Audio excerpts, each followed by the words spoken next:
Hello everyone, welcome back to another video. In today's video we're going to be molding some Halo Mega Construx helmets. And basically the purpose for this is so I can make duplicates of these helmets and use them for mocks and dioramas, or even to make new figures. I saw this on somebody else's video, so I figured I would give it a shot. If you enjoy the content, don't forget to like, comment, and subscribe, and let's just get right into it. So first thing we're going to need to do is we're going to need to take this foam core coaster board, or any kind of material. You can use cardboard, but I'm going to use foam core here. And we're basically just going to make a small area where we glue very carefully these figures' helmets to the actual foam core, and then make a box around it so we can pour in our part B and part A silicone molding. This is Mould Molding 30. I've used this plenty of times in the past, and it works great for this, and it cures in about 12 hours. So I'm going to glue these pieces down to the foam core.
So this is the silicone all cured and hardened. You can bounce on it. It was pretty much cured in like 12 hours, but I just left it through the night because it was late anyway when I went to bed when I did it. So now I'm just going to rip off these pieces, and we are going to see how the helmets turned out and see if they moved or shifted at all.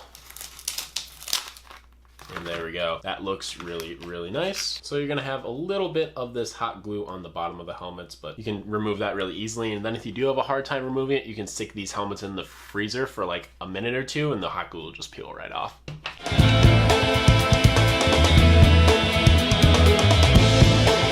Alright, so now that this is a one-part mold, and basically the mold itself is complete. Now there is some fletching on the sides of this piece. As you can see, this very thin piece of silicone that has gone around. Basically, you can remove that if you want. Like this piece right here can get removed, and you can kind of clean up the edges and stuff. I probably won't remove those right away, just because I want to see how they mold with them on, and eventually over time they'll pretty much just come off anyway. So I'm gonna go mix up some plastic real quick, come back and then pour it into these holes and wait however long that takes for it to dry, and then I'll be back.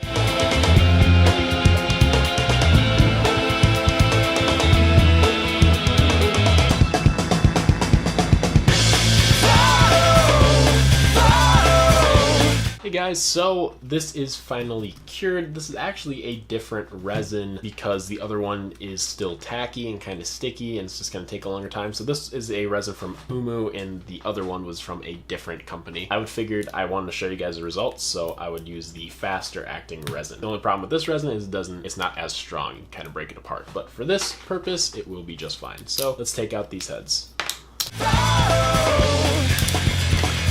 So there we go. They came off really nice and smooth, and you can see the amount of detail that are in these things. I mean, they're pretty much the same as the originals using these kind of molding materials, and that's absolutely perfect. Let me take that out. So basically, now all you have to do is drill a hole and clean up a few pieces. I wouldn't use this one or sell this one because, as you can see, there's a little bit bottom part that is destroyed right there. The plastic didn't fully get into that, so you really got to make sure you fill these things up really well. But let me find one that's probably better. Let's try this recon. Yeah, like this recon's pretty perfect. All you have to do is do a little bit of knife work to clean it up, and then you can drill a hole in it and stick it on any figure. So that's a really cool part about making your own custom helmets, is they come out pretty much the same and they look really, really nice. So I'm going to probably drill a hole into one of these and then we'll be right back.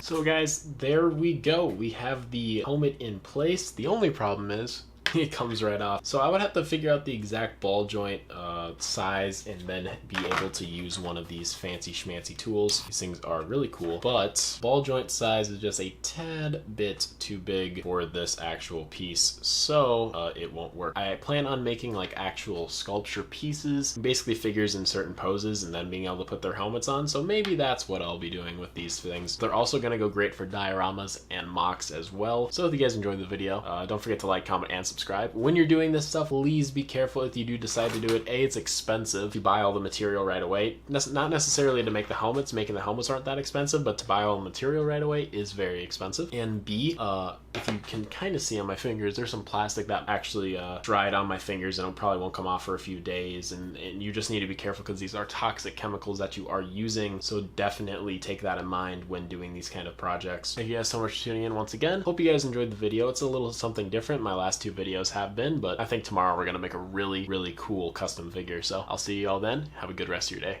Peace.